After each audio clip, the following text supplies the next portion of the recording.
Thank you. The second presenter is Dr. Noach Beninga, who is a Holocaust historian and an associate researchers at the Vidal Sassoon International Center for the Study of Antisemitism, affiliated with the Hebrew University of Jerusalem. He received several prizes and honors for his academic performance. Dr. Beninga is currently part of the Center Next Major Max Weber International Research Project, Global Papacy of Pius XII, Catholicism in a Divided World, 1945-1958. His project entitled New Catholics, the Holocaust, and the New Catholic Theology of Jews and its reception. Dr. Beninga will talk about, as you see, Grete Salus, an angel was not there. The floor is yours. Okay, thank you, Batya, and thank you, Lily, for the invitation. So as Batya just mentioned, the original title of this talk was An Angel Was Not There, which is a reference to one of the several titles under which Grete Salus's book was published. But now having reflected a little bit more on this, I've changed the subject, the title at least, as you can see, to Grete Salus Faces in Auschwitz. But I should now admit that this reflects more of the article that I'm currently writing, and I won't be able to show absolutely everything here because of the time. However, I do hope to sketch a general outline and to highlight a few points. And I would like to mention that this is a work that's still in progress, and to thank the organizers for putting me in touch with Nomi Bar-Shavit, Grete Salus's daughter, who also helped pick out the pictures for this slideshow. So let's briefly go through the Lebenslauf of Grete Salus, born in 1910 in what is today the Czech Republic. She studied dance under Mary Wiegmann in Düsseldorf, expressionist dance. So she's a dancer, not a writer or a choreographer. Later, she settled in Prague with her husband, Fritz Salus. And in 1942, Grete and Fritz were deported to Theresienstadt. In 1944, in October, they were deported to Auschwitz, where Fritz was immediately murdered, a fact of which Grete did not find out until much later. And a few days later, Grete was transferred to the forced labor camp in Oderon. In 1945, after liberation, she completed her initial manuscript, which included poems she had already written in Oderon. And she edited this manuscript until the summer of 1947, when it is signed. Unfortunately, we don't have any of the original drafts left, so I'm basing myself on the published documentation. In 1949, together with her daughter, she moved to Israel, to Kibbutz Ein Gev. And afterwards, oh, wait, I can't see here because of this, I guess. In 1958, her book was published in 2 editions. That's after a significant lag. It was published twice. The editions are not entirely the same. We'll get into that. In 1965, she moved to Netanya, and she passed away in 1995.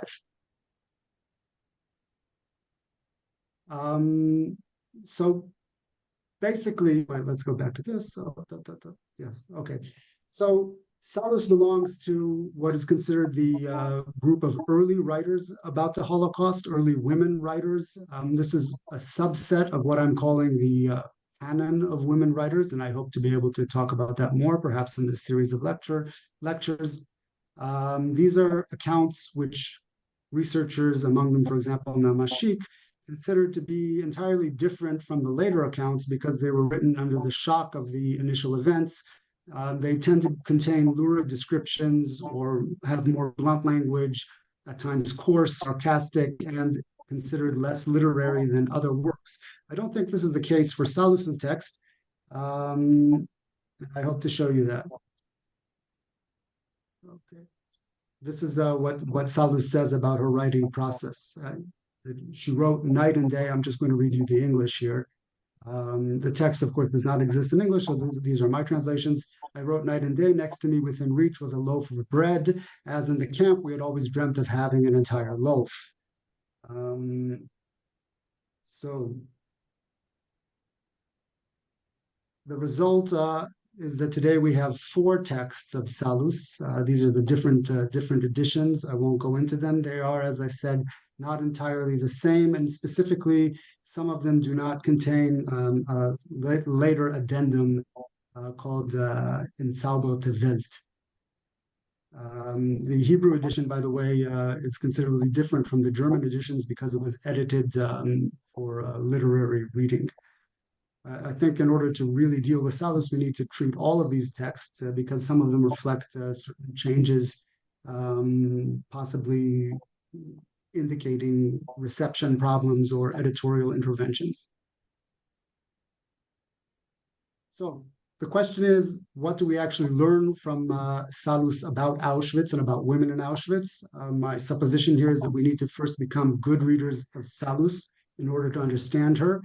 And my attempted answer is something having to do with faces and truth. Specifically, I want in the article to speak about 4 faces.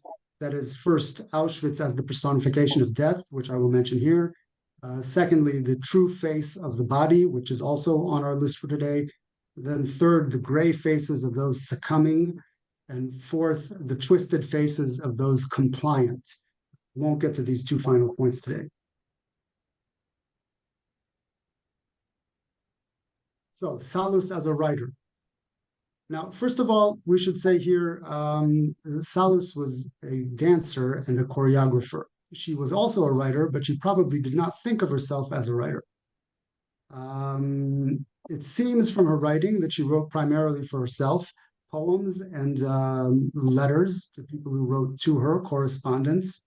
There is in her book a mix between prose and poetry, which need to be treated separately.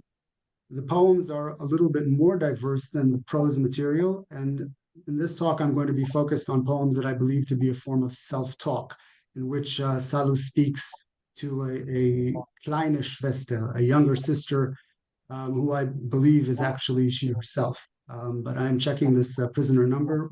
I believe we'll find out that it's her prisoner number. Salus's writing is characterized by a certain kind of minimalist naturalism, which I think is sometimes lost. Here you have one of the examples of the book. Du Baum, wie schön, wie stolz, wie frei. O tree, how beautiful, how proud, how free. This is the first poem in the book. And by the way, all of the various editions of Salus's text, the poems are all in the same order. That is, they're at the same point in the narrative, so we have to assume this has some kind of significance and is probably related to Salus's desire. So Salus is using the du, the second person familiar form, which is mostly used for a beloved or for God. At this specific point of entry into the concentration camp system, and to my ears at least, these very, very simple lines resound with Salus's own pain and longing, which she only expresses obliquely through the tree, which is free. That is, the point is that she is not free. In other places, Salus uses, I think, unusual German verbs and adverbs and adjectives to paint what is a nuanced picture of her experience and the essence of the camp from her perspective. I have some examples here. For example, this use that she has when they're delivered to Auschwitz. She says, als wir aus dem Wagen herausgesprungen waren, schlug es auch schon über uns zusammen. After we had leapt out of the railway car, it suddenly engulfed us, or perhaps closed in over our heads. Zusammenschlagen über etwas, literally to engulf, also evokes the 2 constituting parts, zusammen, together, and schlagen, to beat. So you get the sense of a group that is being pushed together by external violence. and perhaps something of what Freud called the oceanic feeling. To me, this conjures up the image of a ship that's being sunk in the ocean, and all of the passengers are now drowning together. These thoughts, I think, are further developed in the addendum I mentioned, but I'm not going to go into that now. Um, Now to the poems that are, in my opinion, a form of self-talk. So as I mentioned, these poems are addressed to Du kleine Schwester, or sometimes Du kleines Mädchen. Um, this is, in some cases, a gendered equivalent to what in German is the unmarked third person, Mann, right, which sounds at least masculine. Um, as I mentioned, I think this is her. She's talking to herself, also because in her camp relationships, of which we know in detail at least of two, Salus was always the younger sister, not the older sister.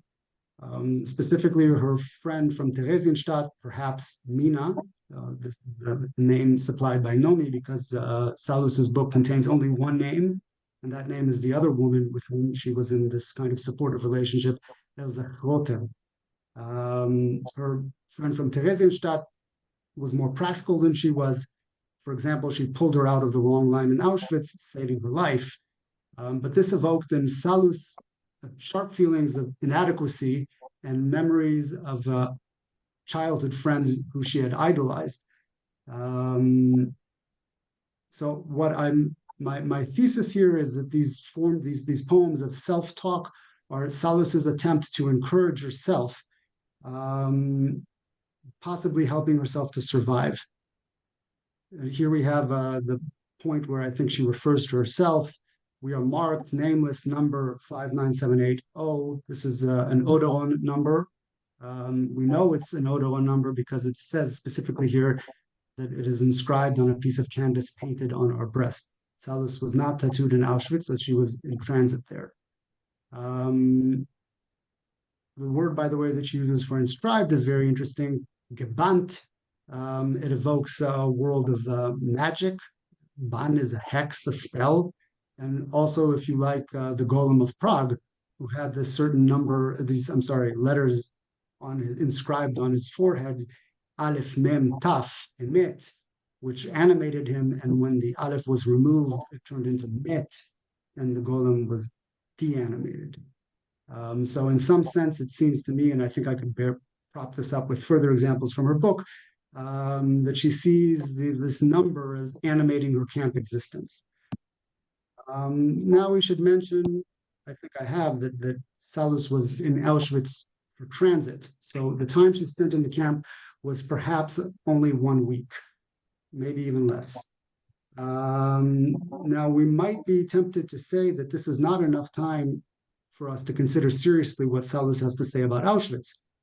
However, the camp plays a major role in Salus's narrative. It is one of the most frequent words mentioned in the narrative, and also affected her life significantly, as the camp is where her mother and husband were murdered. It also forms the backdrop to her time in Odeon, and she and the other prisoners were constantly afraid of being sent back to Auschwitz. Moreover, her Oberaufseherin was trained in Auschwitz. So this had a kind of organizational effect on the culture in Odeon. This leads me to the subject of Auschwitz and truth. So a major subject in Salus's account is the struggle to realize the truth of Auschwitz and the effect of this truth on her psyche. In prose that to me evokes the later movie by Ingmar Bergman, The Seventh Seal, Salus comes up with the following line. Denn jetzt habe ich blitzartig begriffen, wusste, dies war der Wettlauf mit dem Tod. For now, I realized suddenly in a flash, this was the race against death.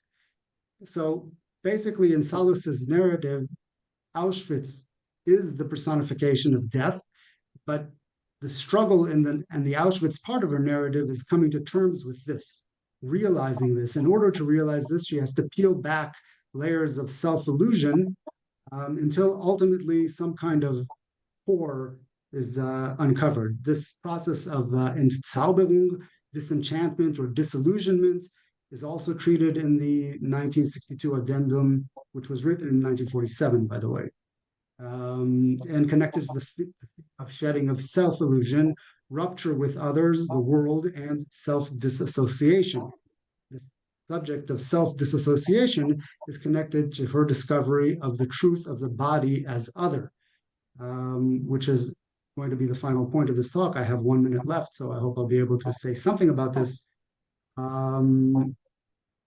Basically, as these protective layers are peeled back, she finds out that at the core of her being, there is something that is not really herself. It is herself as another. And here we have it in her words. I'll just read the English. Unwavering body, a soldier without morals, a true mercenary in his piracy, he imperiously demanded his rights, did not give up so easily, and deprived people of the benefit of a quick and easy death. Once he got up to fight, he fought mercilessly to the bitter end with every weapon at his disposal.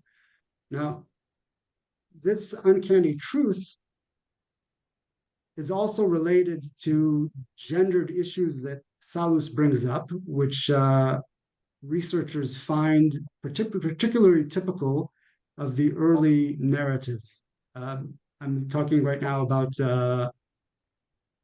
women abandoning their children in Auschwitz, a subject that later became incredibly taboo. Salus raises the subject. She knows that she's going to meet opposition by her readers, but she does it anyway, telling the story of a Hungarian doctor who had to make this forced choice and afterwards felt that her motherly instinct had betrayed her, or perhaps she had betrayed her motherly instinct. Salus and the fellow inmates, they treat this very sensitively and also put this into this box of the body as the other. And she says, in a normal atmosphere with no special demands on her physical and mental resistance, she might not have been able to endure it. In this life, however, the body fought independently without being given permission to do so. So I'm afraid that's all we have time for today. Thank you very much.